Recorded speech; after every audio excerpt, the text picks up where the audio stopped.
So guys, for today maglo-lower naman tayo ng Toyota Altis. Nagiging natin to. Carota. Wheels din siya. So to guys, fender gap check is using ano ba to? 235 40 series 18-inch. Ang rear is almost 4. Yan, saktong 4. Then yung front, medyo mababa na yung front, 3.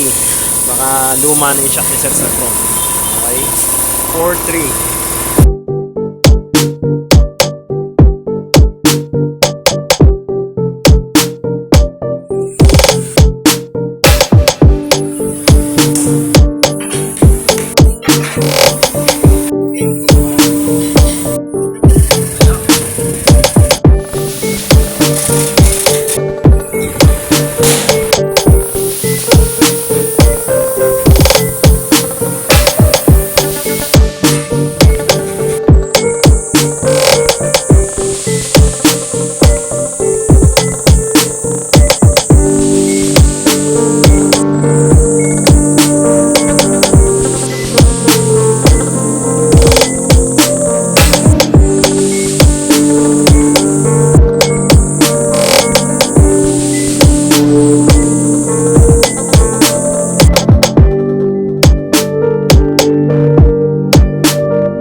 So guys, fender gap check, nakapag-road test na tayo from 4 kanina to rear.